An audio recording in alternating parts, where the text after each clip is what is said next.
Welcome to Tomorrow Never Knows with me, Bob Wilson, and Warren Brown of the Beatles Kingdom. Our special guest today is the ninth Ramone and esteemed author, Monte A.Melnick. Monty will talk all things Ramones. You're going to hear it here, including he's going to talk about his book, On the Road with the Ramones, the deluxe redone edition. So, hey ho, let's go. But first, a word from our sponsor. Beatles Magazine is a publication with 370 plus million visitors in all their pages, read by thousands of fans around the world every day. Beatles news updated daily, 24 hours, audio, video, photos, interviews, even contests. You could go home with a prize, additional materials, and more. So follow Beatles Magazine, the most complete online coverage of the Beatles, 24 hours a day. And Warren, how many days a week? 8 days a week. 8 days a week it is.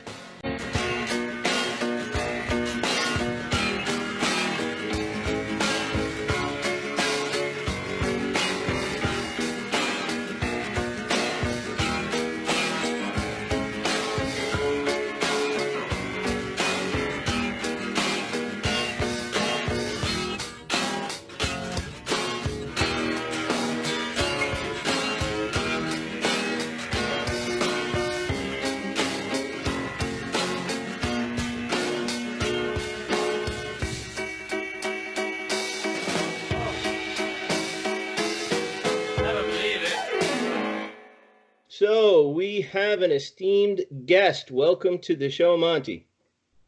Glad to be here. Welcome, Monty. Good to have you. So Thank the Ramones grew up in Queens, and they went to Forest Hills High School. That's a whole bunch of you. Who were you closest to during those high school years, and what was your relationship like with the different group members? Well, Tommy was my closest friend. I went to junior high school with Tommy, went to high school with Tommy. So he was my closest friend in the group, and he got me into the music business. By the way, in front of Forest Hills High School, they just named the street Ramones Way. Not just named it, about a year ago. They named it the Ramones Way. They named the whole street in front of the high school. It's pretty cool. We'll have to get a picture of that street sign and put that in the show. That is really, really cool. I will try to do that. I know, and you'll do excellent work with it. So you were closest to Tommy. What about the other fellas in the band in high school? No, in high school basically it was Tommy. I was very close to him. I saw them. They had a group called the Tangerine Puppets. Johnny was playing bass, Tommy on the guitar. I saw them in a talent show in Forest Hills High School. But I knew Tom very well. I didn't know the other guys that well in the beginning. I was very close to Tommy. Okay, so you guys were best friends. So are good friends. So at first, as the band was starting out, what were they like? I hear Dee Dee was a singer, and one of the drummers included Joey, which is Joey was like such a tall man, it's hard to picture him behind a kit. What were those early shows like? Well, the original group, well, Tommy and I got together in a recording rehearsal studio that we built and managed called Performance Studios on 20th Street between Park and Broadway. We had a lot of time to develop our own groups. I had a different group at the time. I was playing music at the time with another group, and Tommy wanted to produce and manage the Ramones, which were three-piece at the time. It was Joey on drums, Dee Dee on bass, singing vocals, and Johnny on the guitar. But Dee Dee was having problems singing and playing bass at the time, and Tommy realized that Joey had a really good voice, so he pulled Joey off the drums. And Joey turned out to have a great voice, and they just started looking at drummers, but nobody could really understand what they were doing in the beginning. It was very, very, very raw. But Tommy, being a great musician, he was a guitar player, but he sat down on the drums and developed that particular drum style for the Ramones, and they asked him to join the group. That's how he got into the group. So people say like the Ramones music was, which was going back to basics, which is a really good thing. But you're saying the drumming, among that being simple, the song sort of in a way, in a good way, but it was hard to drum with them. I think later Clem Burke or Elvis Ramone had trouble fitting in with the style because he came in quickly. Am I correct, or am I just blowing smoke? No, you're correct. Actually, when Tommy decided to leave the group, Mark Bell, who was a great drummer, came from Dust and the Voidoids and a lot of different groups, a terrific drummer. It took him a little while to develop into this the Ramones style, because Tommy kind of developed that style. He was a guitar player and then just developed the whole style playing with the Ramones. So, and then when Clem came in, he didn't really have enough time to rehearse with the band when we had some gigs, which were booked right away. So he had a little difficulty playing in the beginning. He only played 2 shows, but people think it was simple playing with the Ramones. Just got there, bam, bam. It's not. It's very tight, and any little mistake and it really sticks out. So that's why he had a little problem in those 2 shows. Now, when you describe Tommy to me, like I know each member is essential in a band, but it sounds like his role was bigger than at first glance, like a casual fan might think. You're saying he was producing and he was pulling the sound together. He got the unique drum style. Obviously, the answer, he was very important, but how was he so important in developing that sound? And, anything I'm missing that he brought to the table?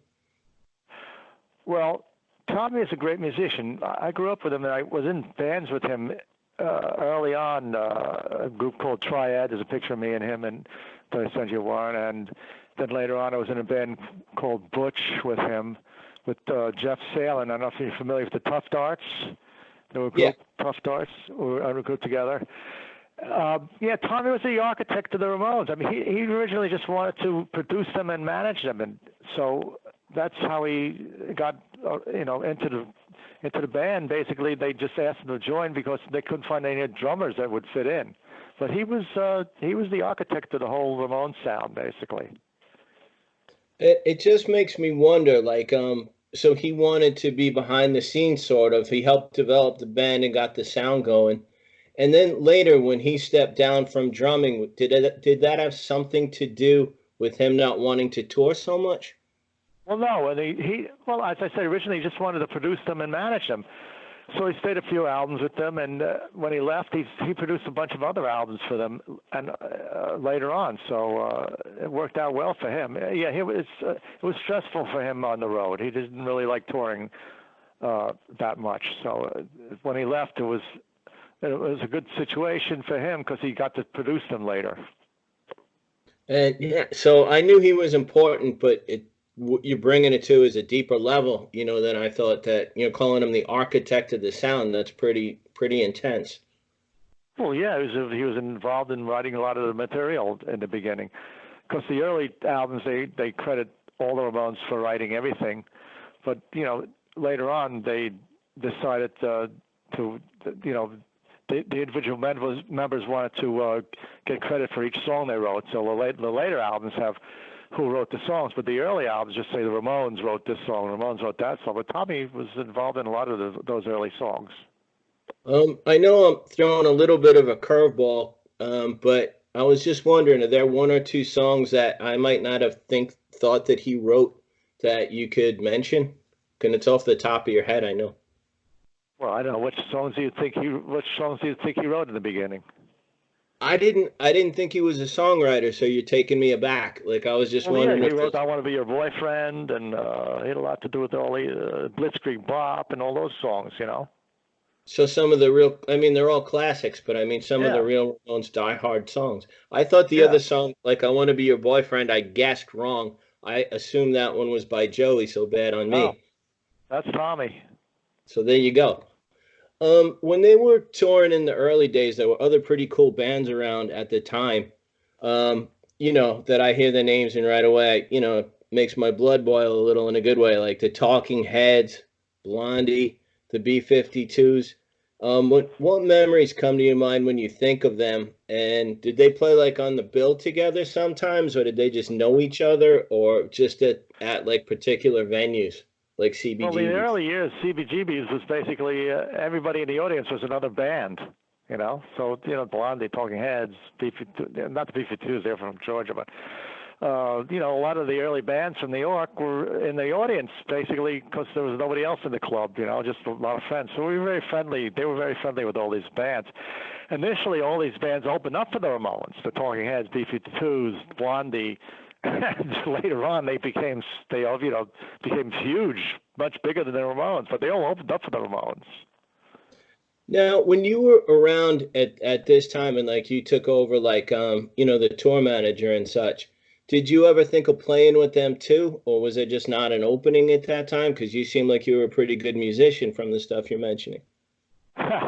No, I was in a band in 1971, 72, actually on Reprise Records called 30 Days Out. It was a country rock band, so I was in a different league of music, and it didn't really come to me to really play with the Ramones. So I was more technical, working with the running sound in the beginning, and then going on the road and doing old tour managing, road managing, and all that stuff. So no, it never occurred to me to join the band or work with the band, really. And it's interesting for me to hear, like when you're hanging out, you know Tommy well. How did you end up as the tour manager and doing the sound mixing and stuff? Were you just hanging out with the guys as they were making it and they brought you into the fold? Or how did Well, that happen? as I said before, Tom and I built and managed a rehearsal recording studio called Performance Studios. At the time, he had his projects and I had my own projects. We had a lot of time. We managed the place, but we had time to work on our own projects. One of his projects was the Ramones, so I was there working sound for them when they had showcases and stuff like that. And then they had a gig outside at CBGB, said, why don't you come out and work with us doing the sound? That's how I got involved with them. The place closed down, and then they all of a sudden decided they were touring a lot, so I jumped ship and went with that line of business. Like when you think of the Beatles, they say there's a cute one, there's a smart one, there's a quiet one, and there's Ringo. But if you take the Ramones and like, you look at like how they're kind of shown, like Johnny would kind of be like the drill sergeant to like, in the legend. So like, was he taking charge and doing it because it had to be done? Like if he didn't do it, it might not have come together. I don't want to influence your answer, but like, did he drive the rehearsals and was he really such a drill sergeant?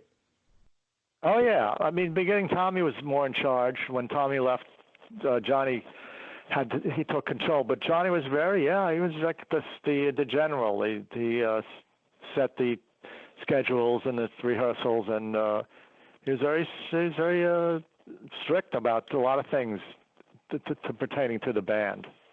And did they like, what I mean by saying did they need that? Like with the other guys, maybe not, musicians, artists are on a different plane than most of us everyday people. But like when would they have been able to be as disciplined without him, or did they really need him doing that? No, they needed him.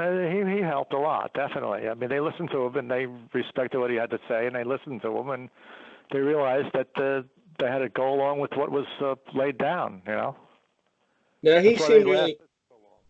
sorry about that. I mean, that's why Johnny, and Joey lasted so long because they respected each other of what they were doing.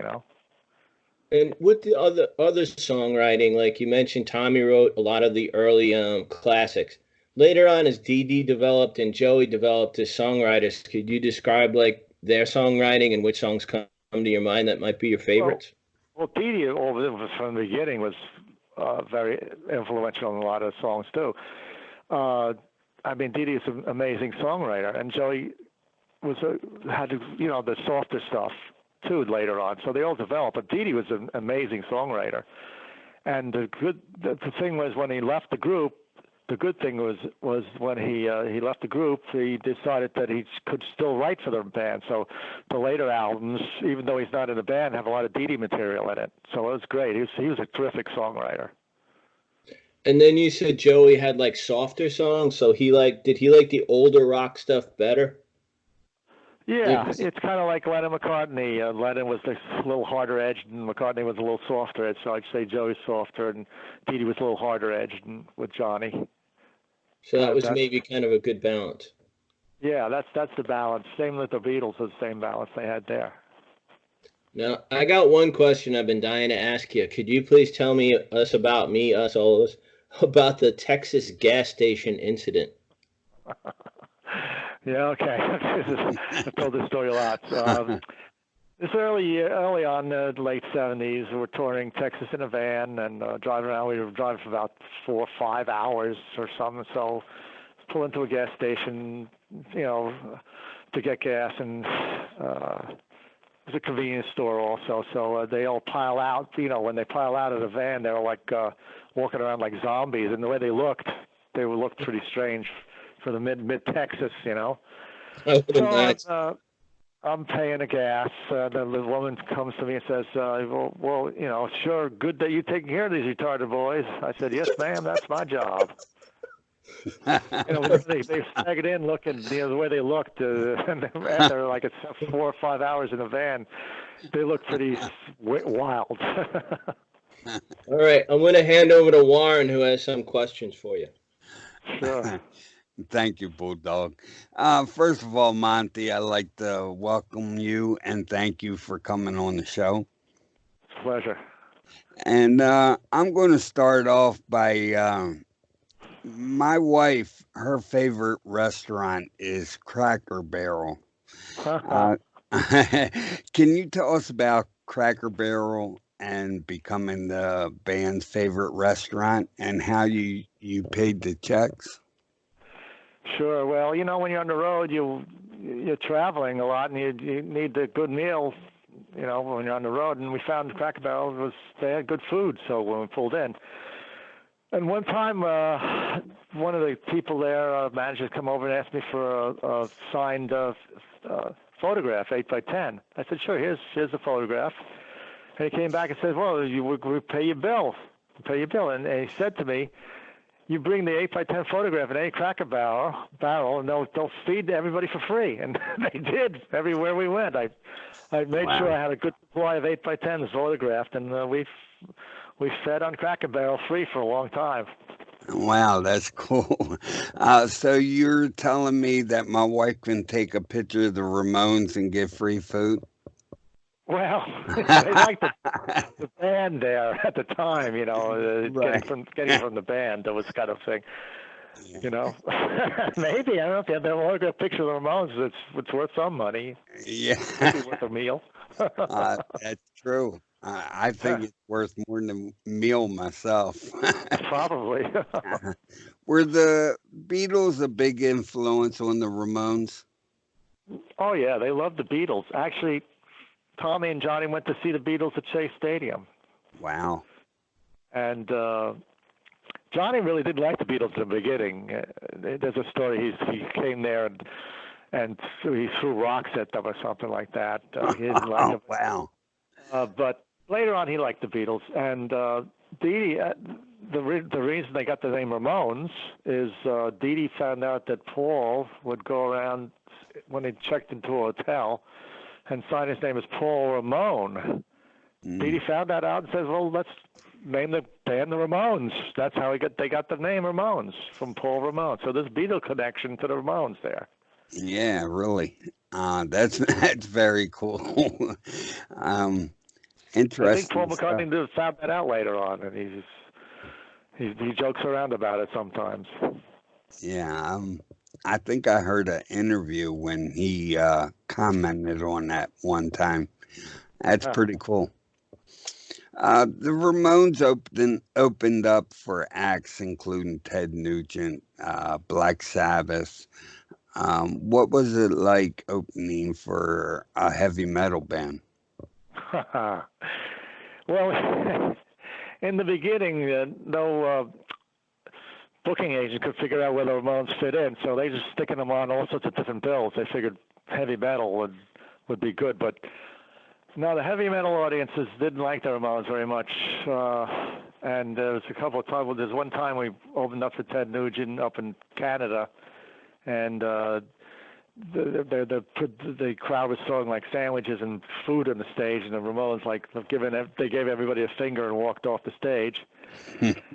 And then we did a few shows with Black Sabbath, and their audiences were pretty tough too. They didn't want to hear anything but Black Sabbath. But the problem with them was they weren't throwing like food; they were throwing like, you know, batteries and ice picks and stuff. You know, not very good. Yeah, it was really rough. Go ahead. The booking agents figured out we couldn't really open up a heavy metal band, so we really had to headline our own shows. Right. Well, there would be quite interesting to get hit in the head with a battery or something. That's Oh yeah, it was dangerous. It was dangerous. They throwing all sorts of stuff on stage. It was really bad. And wow. then they got a booking with Toto. How's that for an opening up? The only good thing about that is, by the time the Ramones finished playing, the audience woke up, so they were half asleep basically at the time. Yeah, I guess that would wake them up. Yeah, Johnny Ramone played strictly rhythm for the group. Can you tell us about some other guitarists who played on the albums? Well, John didn't. He didn't play solos or anything. I mean, they had some help on albums from like Walter Lore and Daniel Ray, Ed Stasium. People would fill in stuff for certain songs. But basically, Johnny, he never played any solos or anything. He just all downstrokes, Right. That's great. Some good people there. What is it like? One time, Go ahead. they did a cover of the Doors song, and we were playing L.A. and Robbie Krieger actually came on stage and played with them. Oh, now you piqued Bob's. That's the only person that ever guitar player that played on stage with the Ramones. Wow. Go ahead, Bob. If you got a question, go ahead. Well, I'm just curious. What did Robbie Krieger, who's a great guitar player, sound like with the Ramones? Like, he's more like he started out as a flamenco player, I think, and with the Doors, he had those long, solos and such. What was it? Did he just fit right in, or how did that go? Yeah, he fit right in. I can't remember the song. Take It As It Comes. Is that the Doors song? That's a Doors song. Yeah, That's the song we played. He played with us on that song. It was a fast song, so he just played fast with the Ramones, Wow. It wasn't any solos or anything. It was just him coming on stage and doing a guest appearance, Did he come and hang out and talk to the guys, or did he just beat it right after? Sure, he's nice. Yeah, he's a nice guy. Got any of those stories you could share with us? Did he talk about if Jim's still alive? No, but we did open up for Manzarek. He had a band called City Lights, or he hit us a solo band, and we opened up for him in Denver once, and we talked to him a little bit, He was but a the fan LA too? show was interesting. I think Timothy Leary came along with Robbie Krieger, and we were hanging out with him in the backstage. He's an interesting character. So those LA shows sound like they drew an interesting crowd, that you got to meet some cool people there that maybe you wouldn't see anywhere else, but maybe New York had some interesting people. Oh, yeah. The LA drew a lot of interesting crowds. Did anybody else ever come up as a guest star? Like Robbie Krieger came out, like spontaneously, I don't mean on the bill, but did anybody else play with them, like come out as a guest? The last show, which was at the Hollywood, I can't remember the gig. A lot of people came up. Eddie Vedder came on stage and sang a song with them, and Lemmy came up. Of course, Lemmy wrote that great song, Ramones, R-A-M-O-N-E-S. You familiar with that Yeah, song? That's a great one. He came on stage and played with. This is the last show they ever played. Then a couple of people from Rancid, Lars from Rancid, and a couple other people came on stage on the last show there. A couple of people from Metallica came up too. So that's quite a tribute that they would come out and play with them. So they also must have been fans. Oh yeah. It was amazing. The last tour they did, the Lollapalooza tour in '96, and the headline was Metallica, then Soundgarden, then Ramones and Rancid. So when I put the band on stage, I'm standing on the side of the stage the first couple of shows, and all of a sudden all these other bands, Metallica, Soundgarden, they're all on the side of the stage watching the band, and they all were fans of the Ramones, and they became good friends, and they came back and they said, look, if it wasn't for you guys, we wouldn't have had bands. And they all came to early shows as young kids to see the Ramones. So the Ramones really influenced a lot of people. Now, when they stopped playing, like you said, the last show, in California, and these guys all came out, were the Ramones really on a roll then? And had they kept playing, like, they didn't, but I just mean, would you rather have seen them keep it going and keep playing at that point? Sure. Did any of the guys want to keep going, or they all just said? Well, yeah, Marky definitely wanted to keep on going, but Joe was getting, he had a lot of health problems and he was tiring out, and Johnny was kind of looking around at retiring also. So it was Johnny and Joey kind of wanted to end it, but CJ and Marky would have kept on going. Sure, they would have gone for a long time. I would have done a few more years with them. What, 20 years? 25 years, 30 years. What the heck? Sounds good to me. Now, their like quote unquote legacy or such, like now it seems that they've even grown in stature when they're finished, and it's like people appreciate things they can't have anymore. Like the Ramones were a great touring band, but now have they sold like many more albums and become maybe bigger than when they were still playing? Like, did that keep growing? Kidding me? The Ramones are bigger now than they ever were when they were together. They're huge now. It's unbelievable. I tell this joke 1,000 times. I'll tell it 1,000 once. If the Ramones were this big when I was working for them, I would have gotten a big raise. They're huge now. I mean, it's like people go Ramones, Stones, Beatles. Yeah, they got a big following.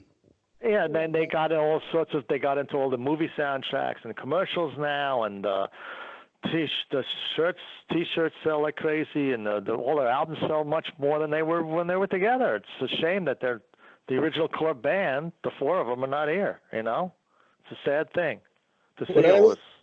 Yeah, absolutely. Now, when I look on Facebook and stuff at the clubs and the different, Ramones pages, they seem to have a tremendous following in South America. Like, it's just like they can't get enough of them.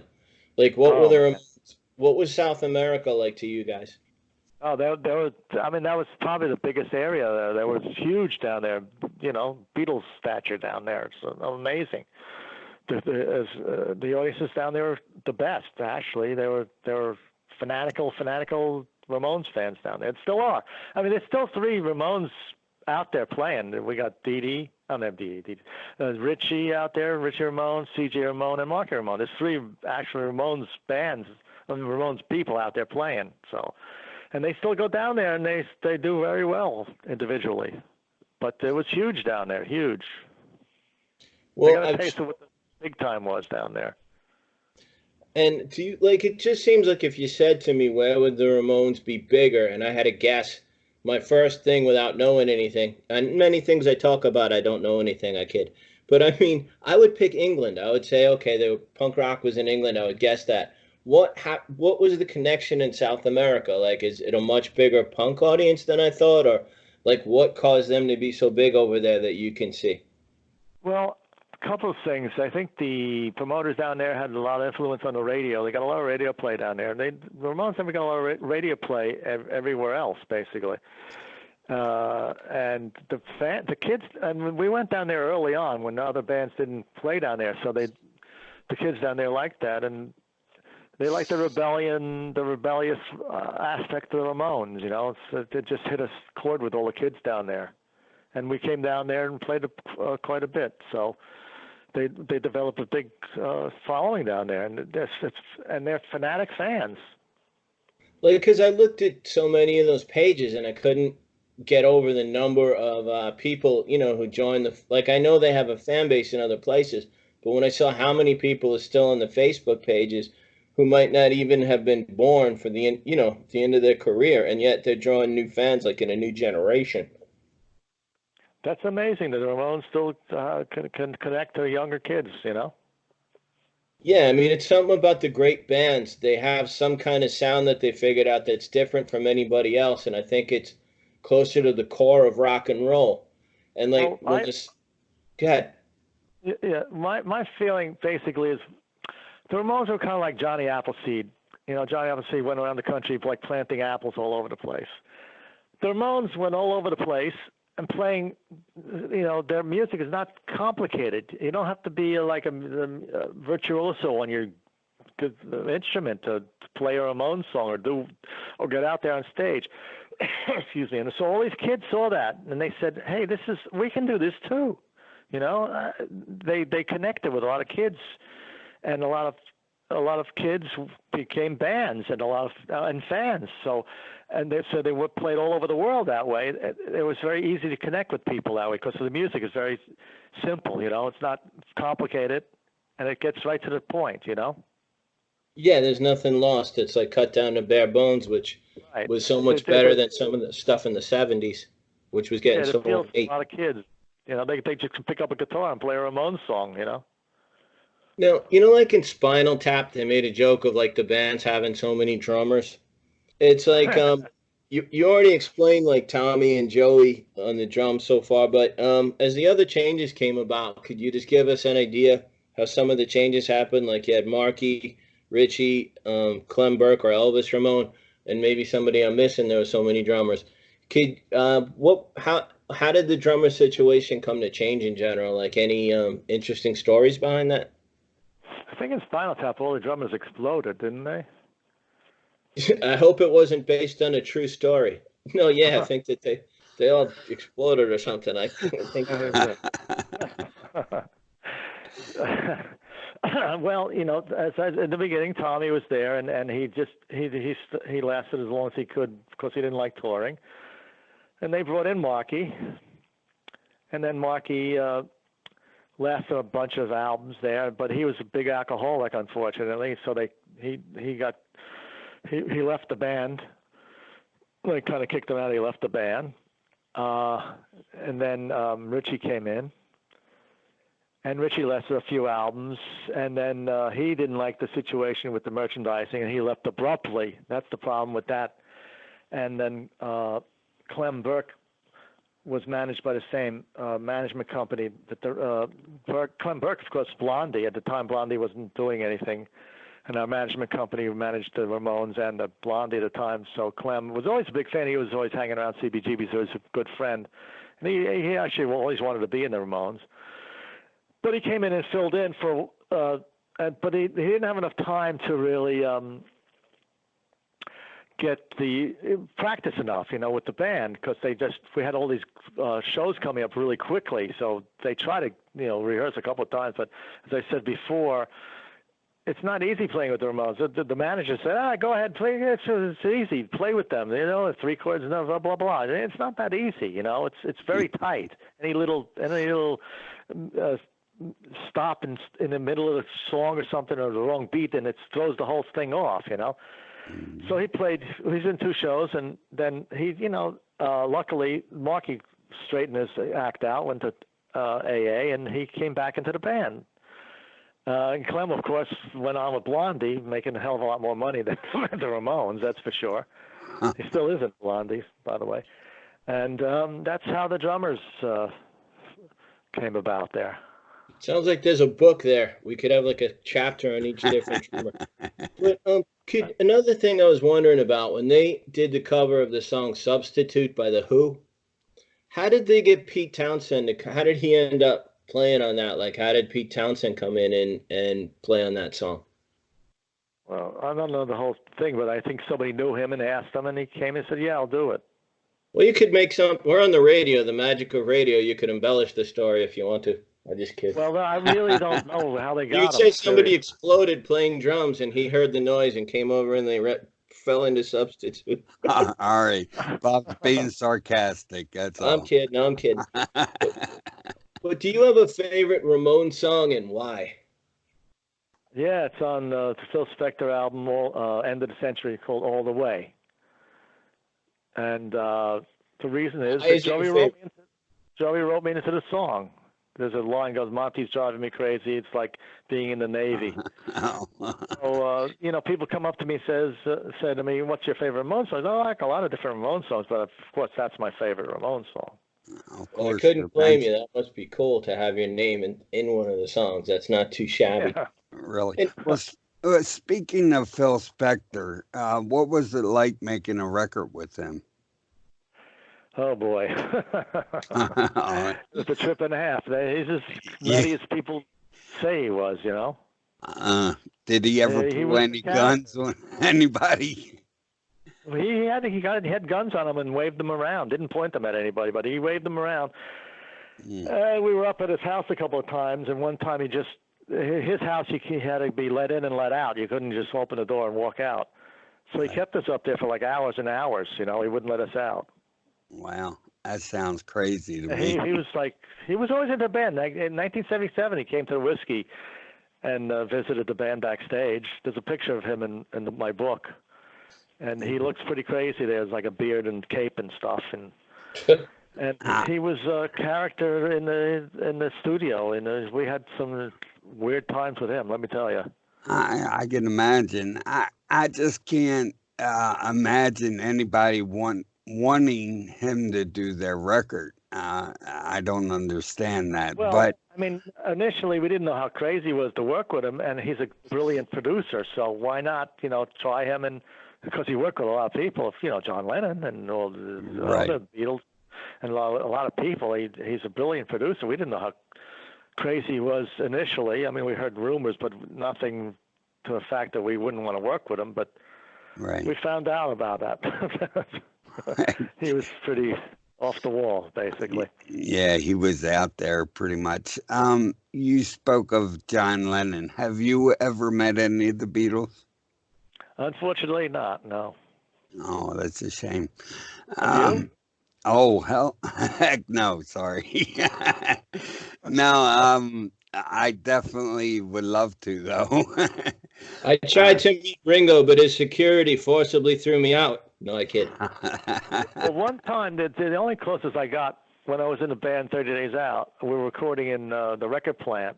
I think Lennon was upstairs, and Klaus Vormann, the bass player for him at the time, came down and watched me play a couple of songs. So that's the closest I got to a Beatle.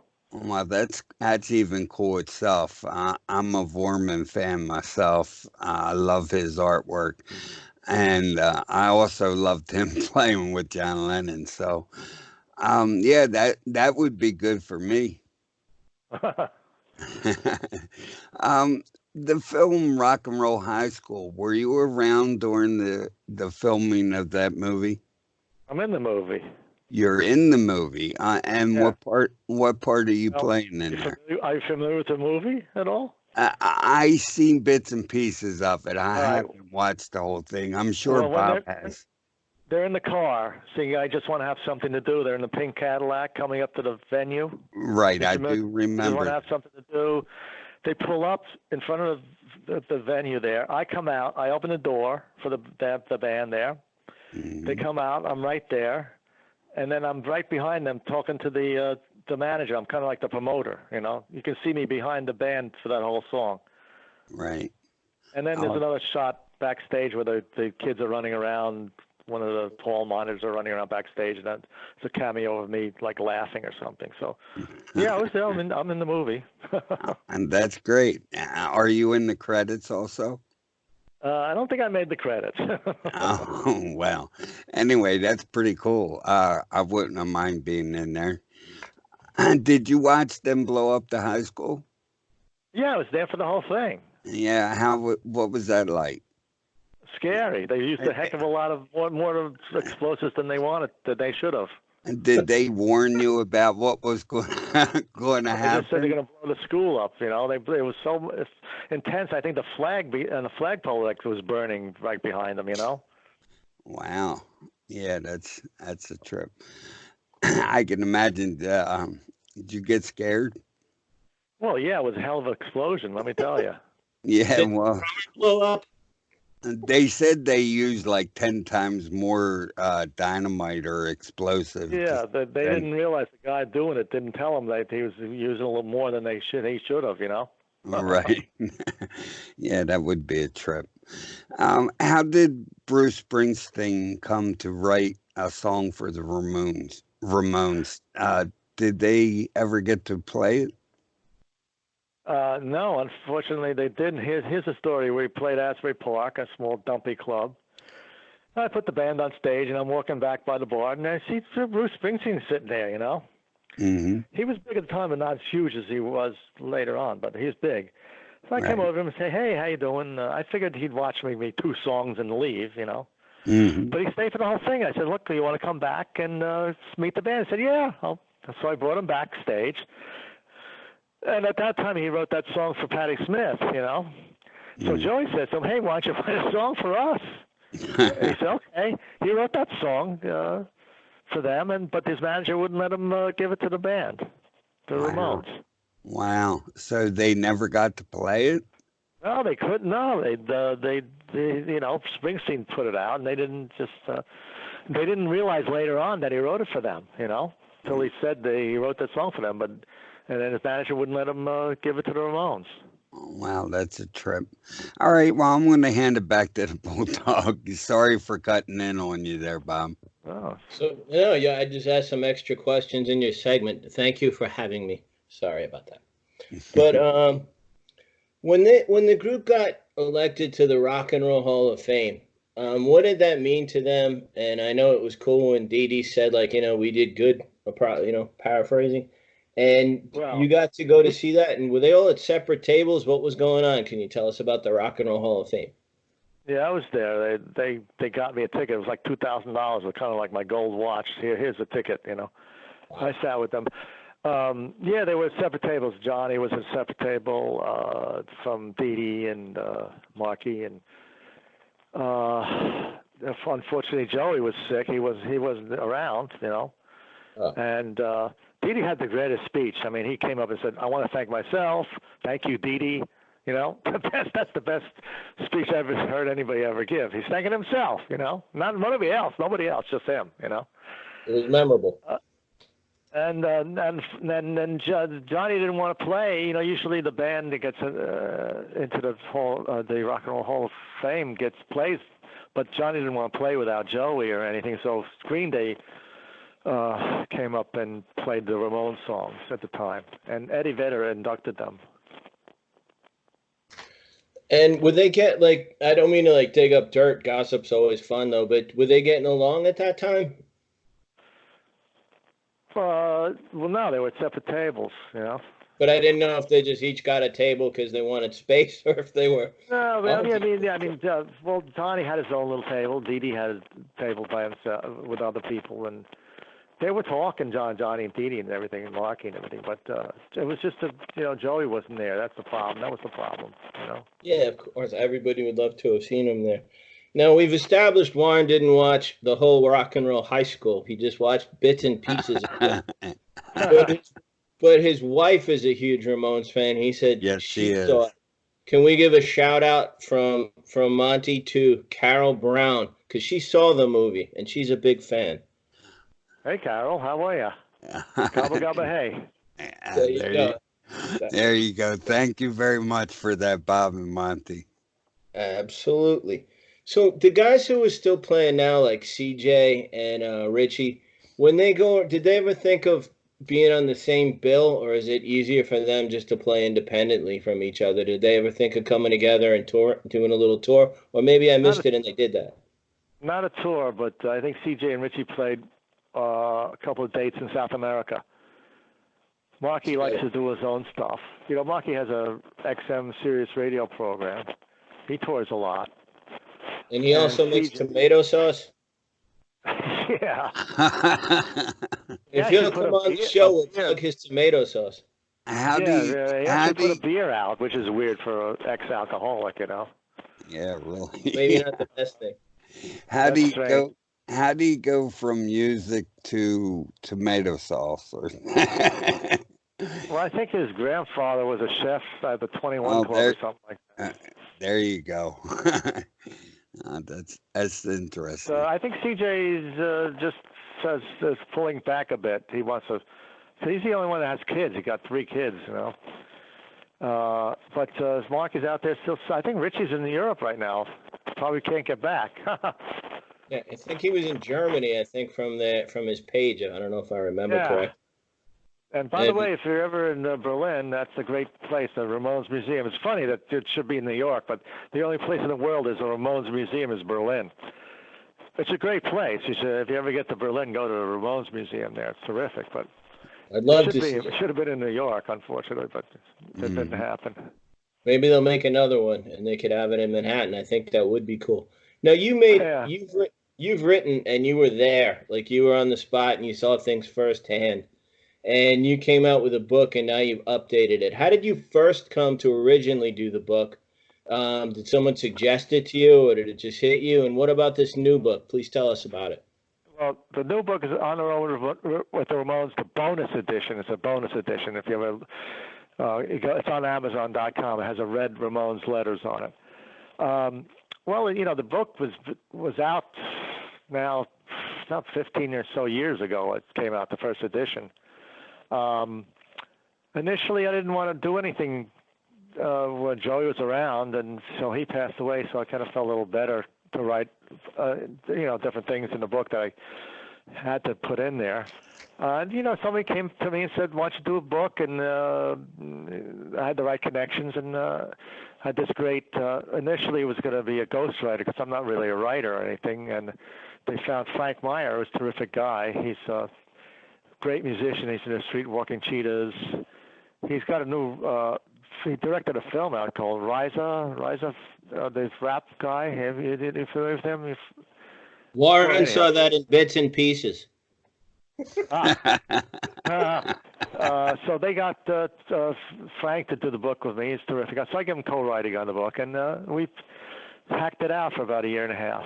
And it's been out. It's been in 3 different editions. This is the last edition. Is the bonus edition. I added 40 more pages onto it. And it's in 7 languages around the world also. That's fairly impressive. So if people want to find the book, what's the best way to go? I think you mentioned Amazon. Is there anywhere else you can order a copy? Amazon's the best place. But look for the bonus edition. Well, I looked for the original edition, and you're quite a famous author because the original one is selling for about $80. That's not too shabby. Well, that's because it's that particular edition's out of print, so that's why I put my own edition out. You know. Well, not every out-of-print book goes up to that kind of money, so that must have been, you know, the definitive Ramones biography. If people want to follow you and what's going on with you, where can they find you on the net and, you know, to find the things that you have coming up and what you're doing? Yeah, Facebook, Monte A.Melnick on Facebook, and Monte A.Melnick on Instagram. Now, can I ask about one more anecdote that I was looking at before the show? It kind of struck my fancy. Is it true that one of the Sex Pistols came into, I guess, either a club or something where the guys were, and they had urinated in a beer that he drank? Wow, gross. That's true. Well, on the Ramones rider, we would never have pitchers of beer. You know, we always wanted. Actually, they like bottled beer. They didn't like cans either. But this particular early on, there was some pitchers of beer hanging around the dressing room, and I think it was London. So they decided to do that, you know, piss in the beer. And then he came in, Johnny Rotten came in, they gave him the glass, and he drank it. I think he liked it. So they gave it to him on purpose. He just didn't. It wasn't like set up. Yeah, they did it as a joke. Else. They would do that all the time. You know, whenever they brought in like pitchers of beer, which they hated and they never touched, they wanted bottles, they would do that, invite people in and have a laugh. Well, is there anyone else who drank a urine-flavored beer? So he's from the number one, I think, the best known. Did they ever tell him about it? He didn't like take his safety pin out and try to stick anybody after this, I hope. They didn't tell him about it. No, crazy. Well, he knows now anyway. Yeah, he found out later. I think that he doesn't like the Ramones. Period. That's probably why they did it to him. That might have something to do with it, I guess. But Sid Vicious used to come around, and he seemed like he was a fan of the Ramones. Was he more? They didn't urinate in his beer. They liked him. He was a huge fan. Yeah, I brought him backstage a few times. He's a huge Dee Dee fan, and he's kind of copied his style from Dee Dee, and he was a big fan. Yeah, huge fan. Now, aside from these guys, like the Sex Pistols, kind of, I guess, looked up to them and such. And we mentioned, Paul Ramone was like Paul McCartney, they're taking a name from him with a nod. Are there any other big bands who had an influence or came out any anecdote like that? Urinating in someone else. Maybe they peed in Bob Dylan's beer. I don't know. They actually met Bob Dylan once at a rehearsal studio. It tastes funny. Sorry. My bad Bob Dylan impersonation. You know, because they did a cover of Bob Dylan's song on one of the albums, and Bob was at a studio once, and he came by in the hall and said hello, and I think he bumped into Joey in Japan once, and Joey was shocked because Bob came up to him, "Hey, Joey Ramone, how are you doing?" And Joey was like, "Oh my God, you know, Bob's Dylan saying hello to me, you know."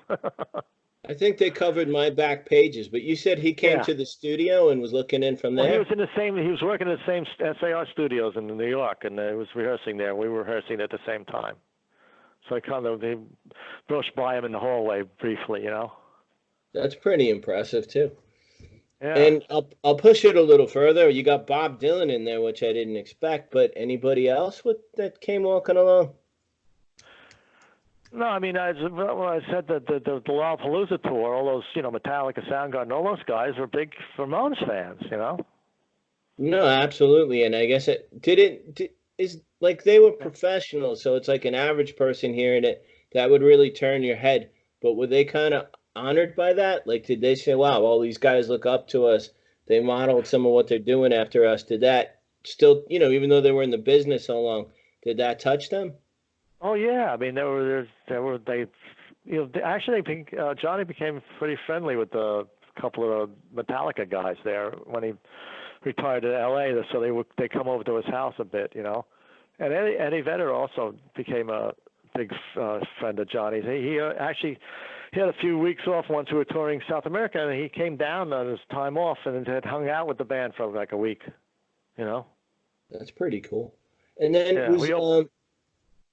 we opened up for them on tours, a big tour. was it more civil then? They didn't have batteries and axes thrown at them? No, there were the Pearl Jam people like the Ramones.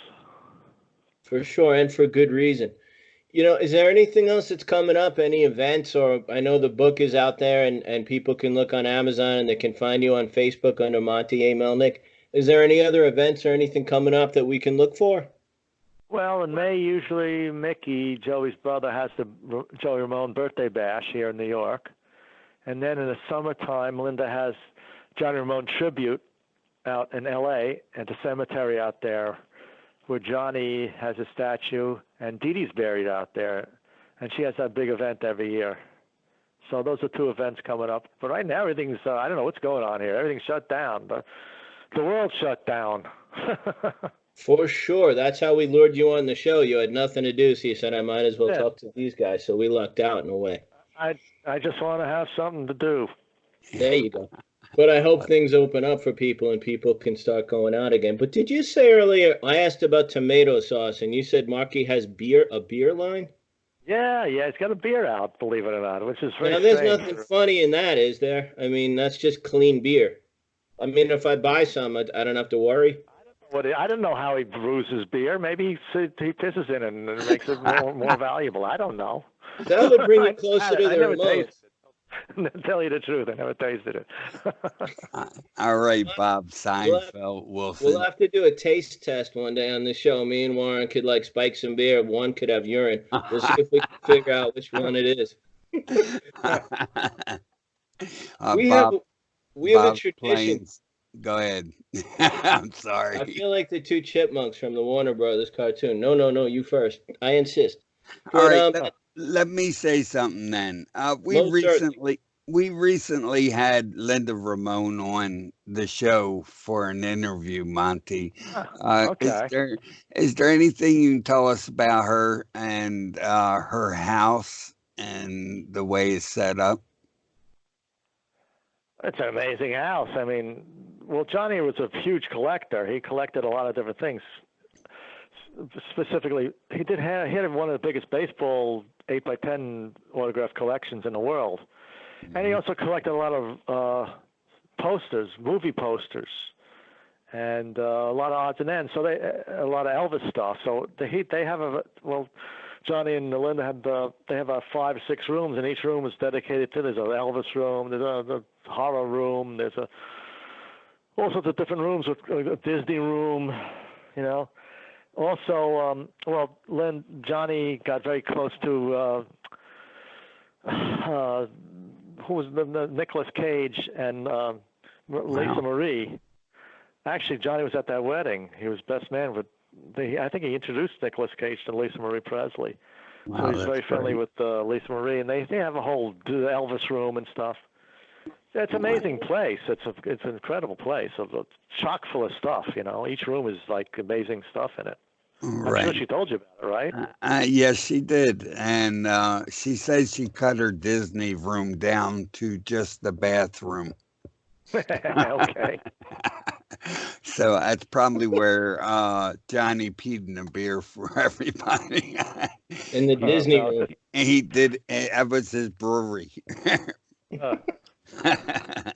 All right. Now, I'm not a good Seinfeld, so I'll hand it over to Seinfeld Wilson. Well, in the end, none of us are good singers, but I don't know if Monty is because we're not. But we have a tradition on the show where we sing the Beatles song, The End. And we were wondering if you'd participate in it and keep that tradition going with us. Yeah, go ahead.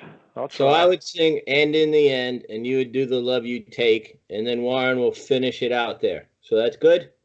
Yeah, sure. All right. 1, 2, 3, 4.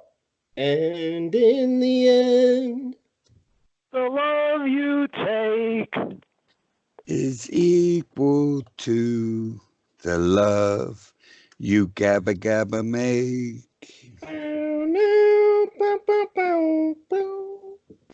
Great deal. Thank you very much, Monty. I appreciate you coming on the show, and I loved your stories.